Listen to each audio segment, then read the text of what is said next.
Hello. So I'm currently on a caloric deficit, and the algorithm is showing me heaps of reels of low-calorie food swap ideas. In particular, I love Lee Lem's Foods That Saved My Life series since one, his food swap ideas are really good, and two, it's got me a little nostalgic and missing Australia since a lot of his snack foods are what I ate to help me lose most of my weight in the first place, so 50 pounds or 22 kilos. So, of course, I wanted to do my own little food series of my favorite swaps and healthy alternatives to hopefully help you. So, one of my biggest cravings is gelato and ice cream. For comparison's sake, let's look at a classic Ben & Jerry's vanilla pint. For every 3/4 of a cup or 188 mils, this vanilla ice cream has 340 calories and 7 grams of protein.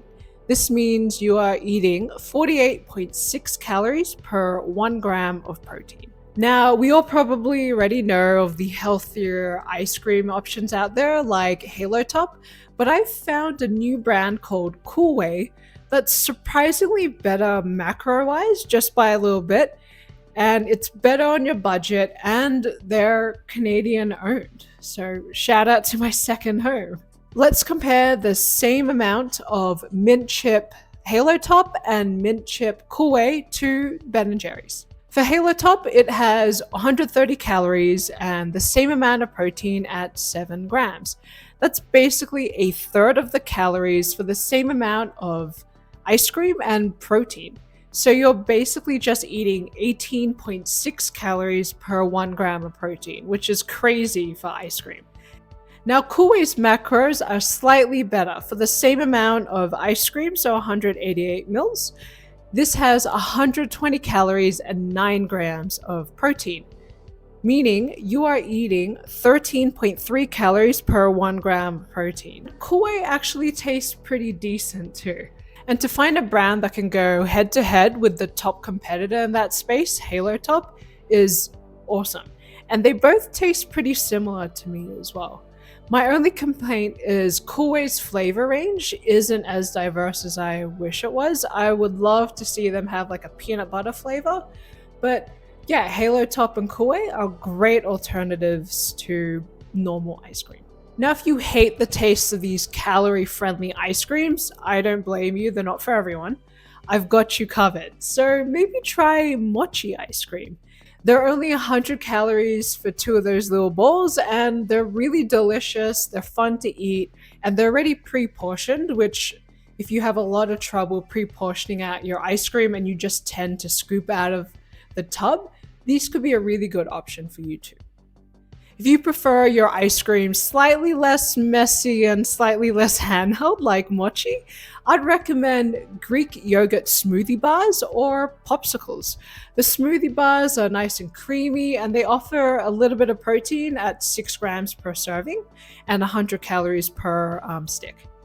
But if you're after just a low-calorie sugar hit, maybe go for the popsicle. There's no real nutritional value offered by the popsicles, but I think it's worth the 45 calories that one popsicle gives you to get over your sugar cravings rather than caving and eating like 600 plus worth of calories in ice cream.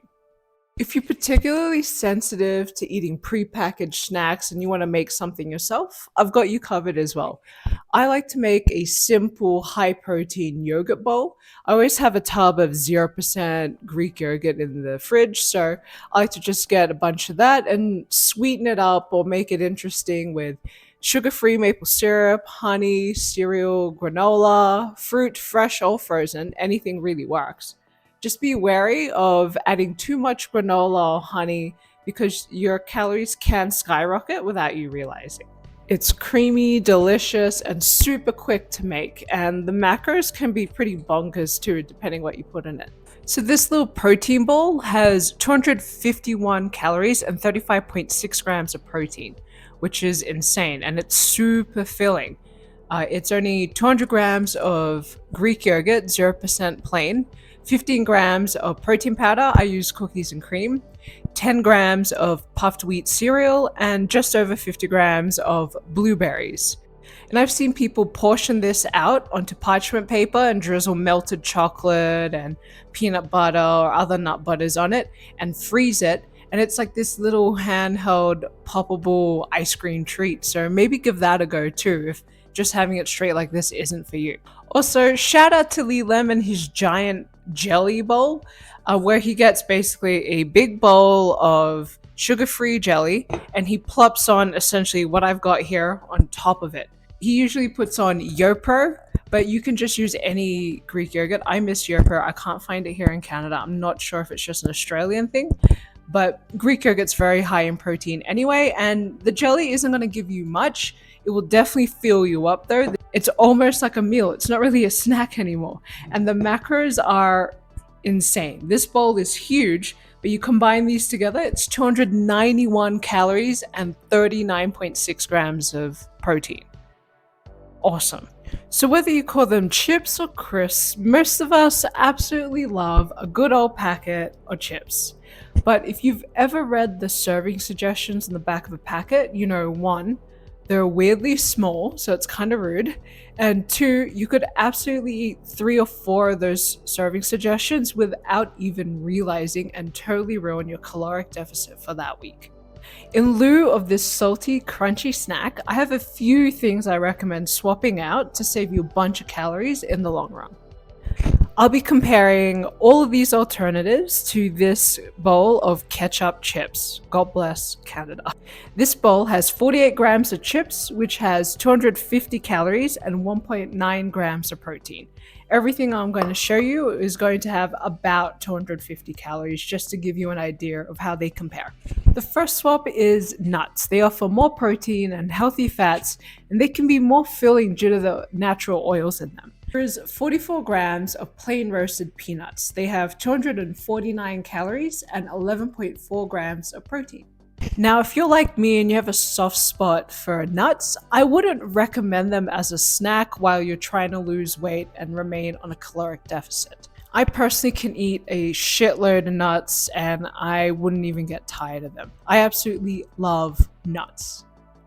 Make sure you portion them out, because just because they're healthy doesn't mean they have 0 calories and they guarantee that you remain in a caloric deficit. But if you're bulking, they're amazing, so definitely go for it. If you love flavored chips like barbecue or ketchup, I highly recommend Vegetable Crisps by Dare. They're like this calorie-friendly chip cracker hybrid. This bowl is 68 grams of ketchup-flavored vegetable crisps. They have 249 calories and 6.8 grams of protein. I feel way fuller eating all of this instead of this, and they taste almost better than, normal ketchup chips.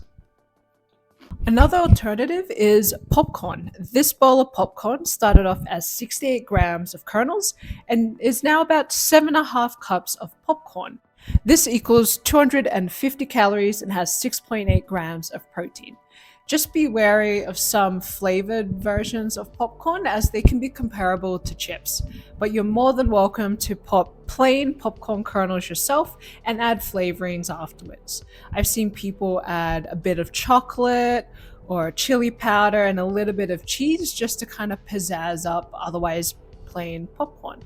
Just don't go too crazy with it, because you might end up adding accidentally an extra 500 calories of cheese without even realizing. You can easily see just how much fuller you'll be eating this big bowl of popcorn compared to this smaller bowl of chips. If you're not a big fan of popcorn, maybe try out Popcorners. They're like a popcorn Dorito hybrid. And this small bowl of Popcorners is about 54 grams and has 248 calories and 3.2 grams of protein. So slightly higher in volume compared to chips and a little bit more protein. So they're an okay swap as well. The last swap I have are rice cakes. They come in a bunch of different flavors and they're quite filling for the amount of calories that they have. For context, these 7 plain rice cakes have 245 calories and 7 grams of protein. So this has less calories than this small bowl of ketchup chips. But of course, you don't need to have them plain. I like to have mine with a bit of red pepper hummus, cottage cheese, or whipped ricotta, or like I have here, a bit of protein yogurt and some blueberries on top. This snack plate of 3 plain rice cakes with a bit of hummus and yogurt is 258 calories and 24 grams of protein. So it's a pretty good snack and a pretty good alternative to this. I also like to couple my popcorn or rice cakes with a diet soda or some sparkling water, just to fill me up a little bit more. And speaking of rice cakes, let's talk about chocolate cravings. Chocolate is probably one of the most crave foods ever, but we all know it's quite bad for you calorie wise, sugar wise, fat wise, and it can be deceptively high calorie for the small amount of chocolate you can get.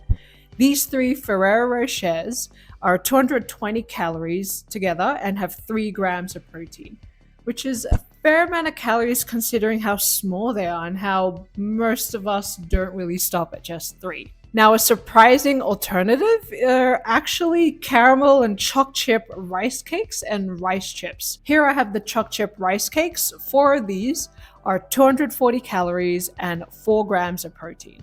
And you can clearly see how much more filling these are compared to these. Now, I love Ferrero Rochers and I would never cut them out completely of my diet, nor would I ever encourage you to do that. This is more about just bringing a bit of balance to our diet and having a few of these and a few of these to ensure we're not just eating 1,000 calories of Ferreros and then calling it a day. Another easy swap, if you don't want to let go of your chocolate and you don't want to eat rice cakes, which is totally understandable, is to go from milk chocolate to dark chocolate. There's less calories, fat, and sugar, and there's more fiber in dark chocolate. Here's an example of Lindt milk chocolate versus their 85% cacao chocolate bars. Just make sure you actually read the labels because some dark chocolates are comparable in regards to calories, fat, and sugars as their milk counterparts. Here's an example of that with the Great Value chocolate bars, milk and dark varieties. And I recommend making yourself a little tasting platter and filling it with mostly fruit and maybe some rice cakes, and then 10 to maybe 20% chocolate max, just so you can really hit those sugar and chocolate cravings without depriving yourself of chocolate completely. If you're feeling a little bougie, you could also melt down some semi-dark chocolate and cover your favorite fruits in it for a little fancy snack where you're still getting your chocolate hit, but you're also filling up on the fruit and you're getting a bit of fiber from the fruit too. Now, the fastest, easiest protein-friendly chocolate alternative is a protein shake or smoothie. You can get some protein powder, add some fruit, maybe a tablespoon of a nut butter to really oomph it up. It's quite nice in the summer months, but I don't like it when it's cold out. So during winter, I like to make a nice warm protein mug cake. Just grab 50 grams of protein powder, 8 grams of flour or a tablespoon of flour, quarter teaspoon of baking powder, 1 large egg, and 50 mils of milk or water. And then just blend the shit out of it. You can throw in a little bit of funfetti or a few chocolate chips or a crushed up Oreo cookie if you really want to, but it honestly doesn't really need it. Then throw into the microwave for 60 to 90 seconds, depending on your microwave, or into a preheated oven for 10 to 12 minutes at 350 Fahrenheit. I've wanted these at least once a week during the winter because it keeps my will to live alive here in Canada when it hits negative 40. If you're not a fan of protein powder, just replace it with a bit of Greek yogurt, a bit of extra flour or oats, and add a sweetener of choice with a bit of cocoa powder, just so you can replace the protein and the chocolatey sweet flavor that the protein powder would otherwise bring. The ingredients are somewhere here. I will hopefully edit that in. And those are my favorite food swaps that have literally saved my life since they help me lower my weight, my cholesterol levels, and my blood pressure. I'll probably make this a series and show you guys more of my favorite food swaps and alternatives that help me lose the weight and keep it off. And I also want to do some high protein, calorie friendly dessert videos. I've been seeing a lot of reels being suggested by some friends and just the algorithm in general. So I definitely want to try some of these out and see if they're worth the hype. Again, I want to emphasize that life is about balance. If you want to eat ice cream or chocolate or chips, go for it within moderation. Be reasonable with yourself. Don't go and eat a week's worth in one sitting. These alternatives are just here to help you out in case you are really struggling to kick some of those cravings aside. So, yeah, if you want gelato, go for it. Just maybe have some of these healthier alternatives in between so you're not going too crazy. If you've watched this far, thank you so much. Please consider liking, sharing with some friends, and subscribing if you'd like to see more. And please comment below on anything else you'd like to see on the channel or if you've learned anything new. Happy lifting or eating. I gotta work on those outros, man.